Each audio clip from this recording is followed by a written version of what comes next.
Perkenalkan, nama saya Ebenezer Hutasoid, berasal dari kelas MB1A. Hari ini saya akan membahas mengenai prinsip-prinsip ekonomi. Kata ekonomi sendiri tidak asing untuk kita. Kita sering mendengarnya mulai dari sebuah berita di TV, koran, radio, atau sebuah sosial media. Atau biasa kita temukan saat kita memiliki lawan bicara.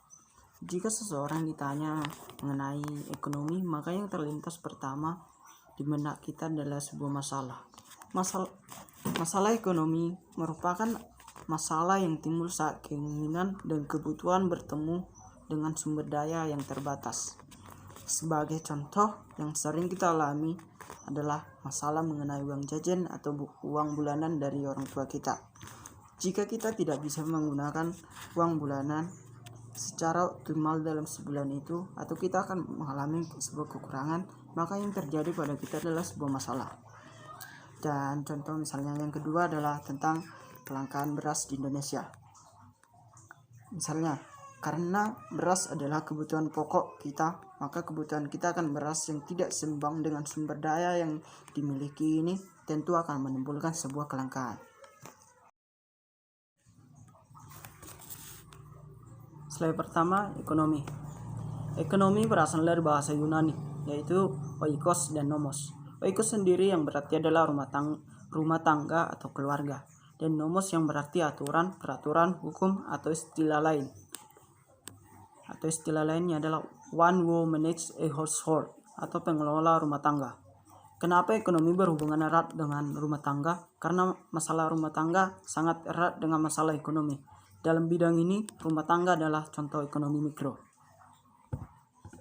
Rumah tangga adalah ekonomi. Rumah tangga dan ekonomi memiliki banyak kesamaan. Pertama, barang apa dan berapa banyak produk yang akan dibuat. Sebagai contoh adalah soal memasak nasi. Seorang ibu harus mampu memperkirakan apakah berasnya yang dimasaknya sudah cukup atau lebih. Jika nasi yang dimasaknya kurang, maka akan menimbulkan masalah dalam rumah tangga itu. Dan jika lebih, juga akan menimbulkan sebuah kemudahan. Kedua, siapa yang akan bekerja?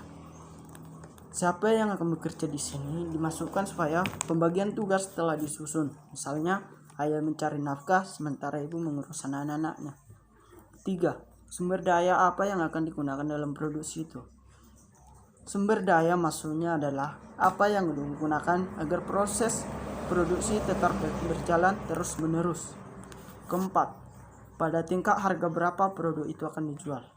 Tujuan pembuatan harga itu adalah untuk memperoleh laba, karena semua proses ekonomi menuju ke arah menambah devisa atau sebuah keuntungan, atau menambah keuntungan bagi diri kita sendiri. Masyarakat dan kelangkaan sumber daya. Pengelolaan sumber-sumber daya dari suatu masyarakat sangatlah penting, karena sumber daya adalah langka. Sumber daya dalam hal ini sangat terbatas dikarenakan beberapa sumber daya ada yang tidak dapat diperbarui atau jumlahnya sangat terbatas, sehingga suatu hari mungkin akan mengalami kelangkaan. Kelangkaan atau scarcity berarti suatu masyarakat memiliki jumlah sumber daya yang terbatas dan karena itu tidak bisa memproduksi seluruh barang dan jasa yang diinginkan kotanya. Situasi ini sangat sering kita sebut dengan kelangkaan ekonomi, di mana jumlah sumber daya yang terbatas dengan kebutuhan manusia yang tidak terbatas. Ilmu ekonomi adalah ilmu yang mempelajari bagaimana masyarakat mengelola sumber daya yang langka. Tujuan dari penerapan ilmu ekonomi ini sangat jelas sekali, karena dalam ilmu ekonomi ini kita sangat banyak diajarkan bagaimana bertindak, berperilaku, dan apa yang harus dilakukan. Para ekonomi mempelajari 1. Bagaimana membuat sebuah keputusan. Keputusan yang dimaksud adalah bagaimana apa yang harus dilakukan saat kita mengalami masalah ekonomi agar kita dapat terhindar dari sebuah masalah ekonomi ini. Kedua, bagaimana masyarakat berinteraksi satu dengan yang lainnya. Berinteraksi satu dengan yang lainnya di sini adalah bagaimana sikap masyarakat saat tetangga atau temannya mengalami sebuah masalah atau masalah ekonomi. Masyarakat akan diajari dan dibimbing agar bisa sama-sama lepas dari sebuah masalah.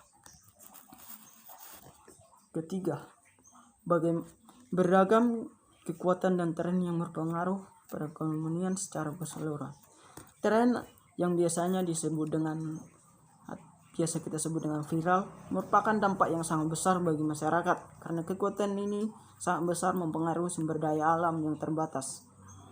Kekuatan tren biasanya akan menimbulkan kelangkaan karena sumber dayanya sangat terbatas, sedangkan permintaan melampaui jumlah sumber daya alam yang pada akhirnya akan menimbulkan sebuah kelangkaan.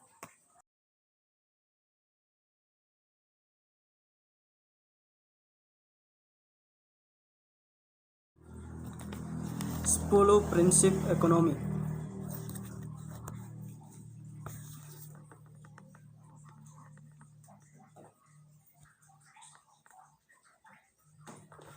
Yang pertama adalah orang menghadapi trade-off.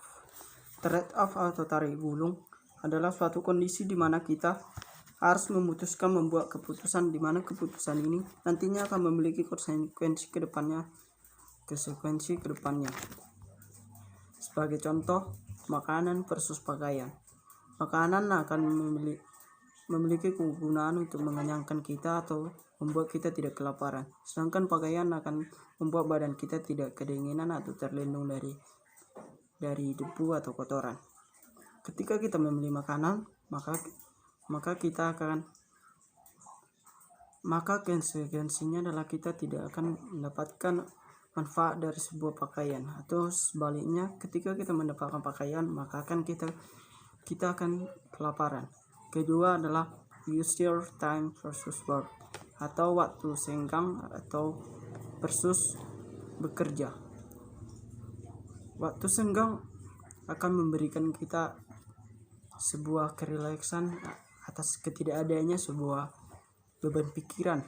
Namun dibaliknya kita tidak akan memiliki sebuah keuntungan seperti kita mendapatkan sebuah gaji atau apa yang kita dapatkan.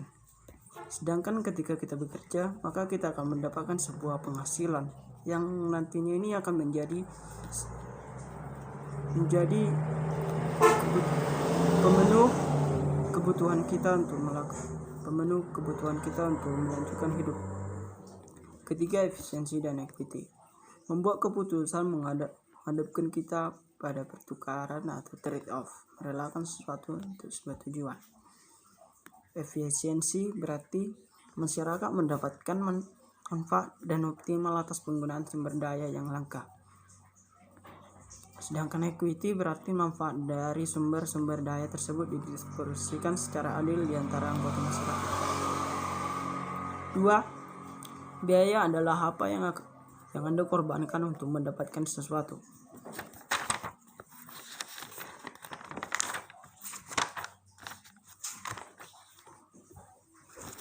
Korbankan maksudnya adalah sesuatu yang Anda relakan dengan konsekuensi kehilangan yang lain atau tidak mendapatkan keuntungan dari yang lain.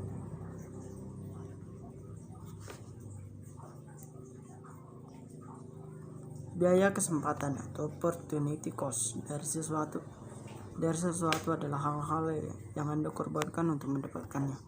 Biaya opportunity cost seperti disinggung tadi, opportunity cost adalah biaya kesempatan, merupakan pengorbanan yang kita punya untuk digunakan untuk menukar sesuatu yang lebih baik yang kita ingini. Ketiga, orang rasional berpikir pada batas-batas.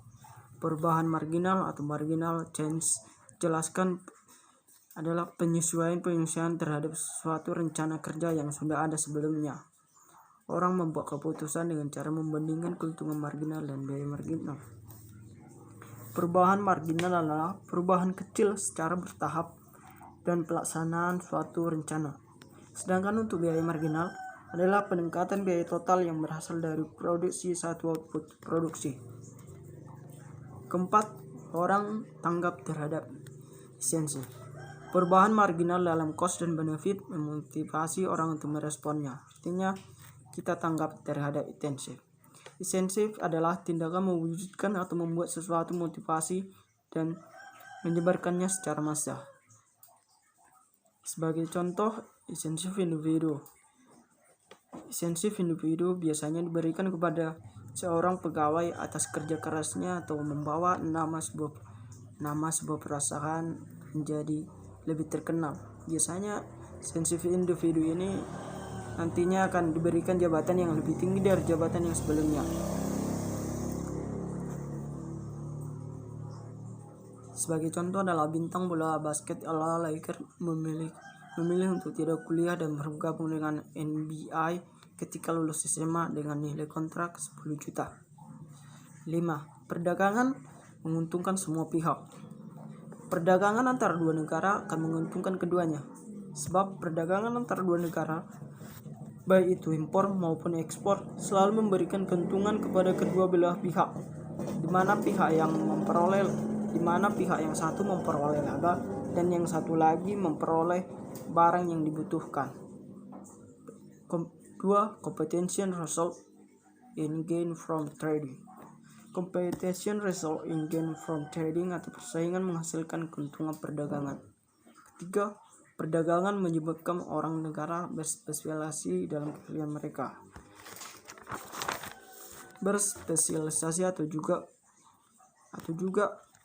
tersebut kemampuan yang tidak dimiliki orang lain adalah dampak dari ekonomi. Sebagai contoh, Jepang sebagai negara iptek, sedangkan Indonesia sebagai penghasil pangan, dan masih banyak lagi. 6. Pasar adalah tempat yang baik untuk mengorganisasikan kegiatan ekonomi. Pasar merupakan tempat di mana penjual dan pembeli bertemu, di mana kebutuhan ekonomi yang paling nampak adalah di sini. Pasar adalah tempat pemenuhan kebutuhan ekonomi yang paling sering dikunjungi. Dalam sebuah market ekonomi, rumah tangga menentukan akan kerja di perusahaan apa yang akan membeli atau akan membeli dengan barang siapa. Dalam kasus ini, rumah tangga harus mengambil keputusan bagaimana cara memenuhi sebuah kebutuhan agar mereka tidak dapat mengalami masalah ekonomi. Itu mereka harus memiliki pemasukan, dan balik itu mereka harus mengorbankan penghasilan mereka untuk memenuhi kebutuhan mereka untuk menyambung hidup. 2. Perusahaan menentukan siapa yang akan dikerjakan dan barang apa yang akan dihasilkan. Perusahaan harus merekrut karyawan atau dianggapnya mampu dalam hal menyelesaikan apa yang diproduksinya tepat waktu, dan tak lupa pula perusahaan harus merumuskan barang apa yang akan diproduksi, bagaimana cara membuatnya, serta kepada siapa barang itu akan diproduksi. Atau biasanya dirumuskan dengan what, how, dan who. Perubahan menentukan siapa yang akan dikerjakan dan barang apa yang akan dihasilkan.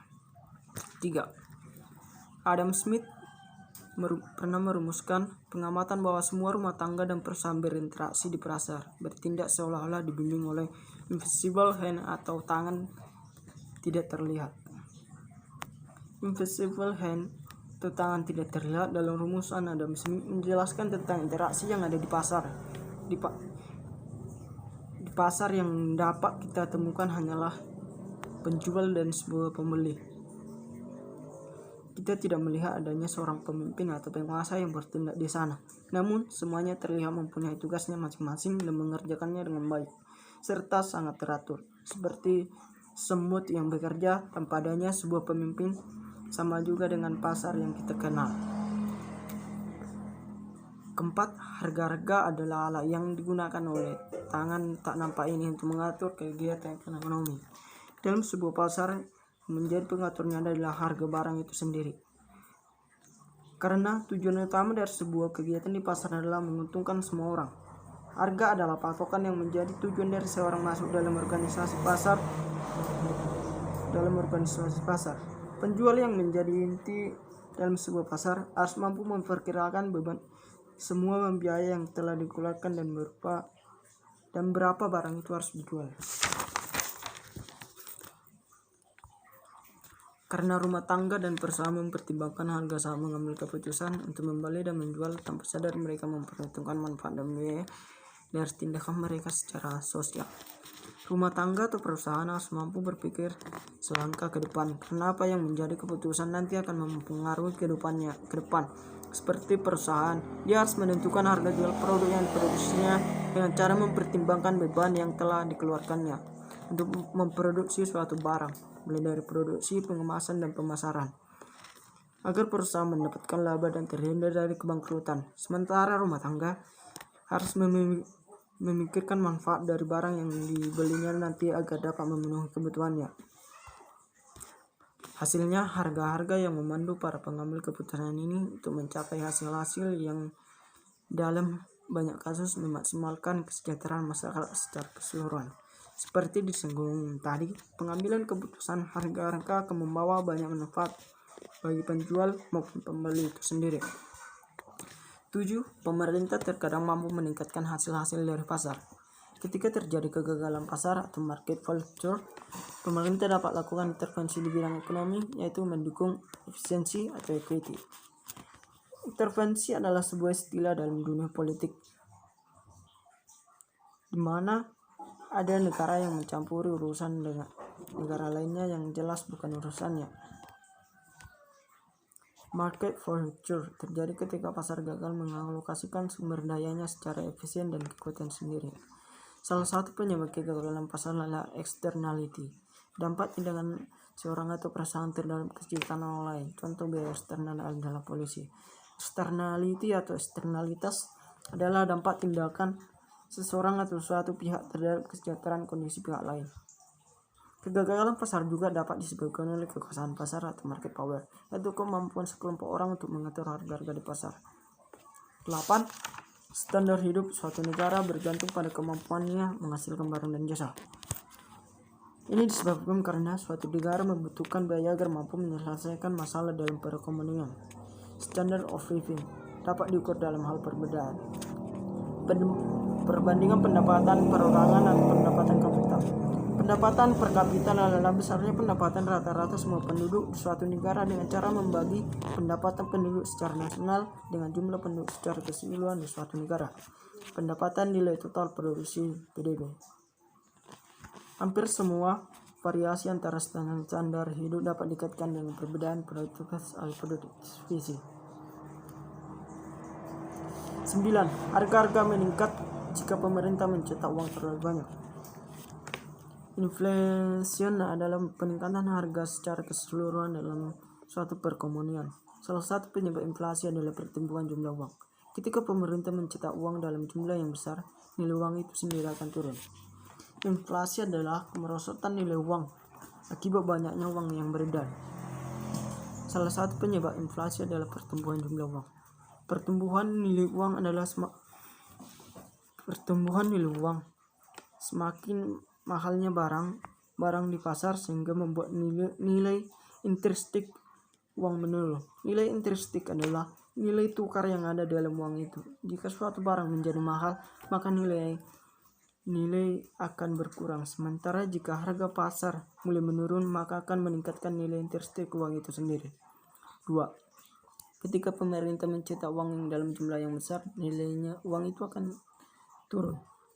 Dalam hal ini, pemerintah harus bisa mengendalikan seperti pemberian bunga yang tinggi pada bank saat menabung akan menarik masyarakat agar mau menabung uangnya.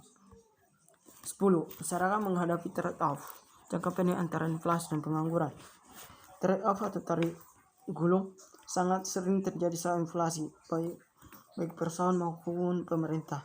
Inflasi menekankan akan mahalnya produk di pasaran serta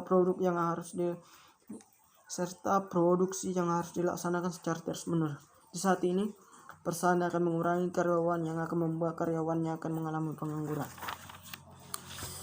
Sekian dari saya. Jika ada kata-kata yang salah mohon dimaafkan.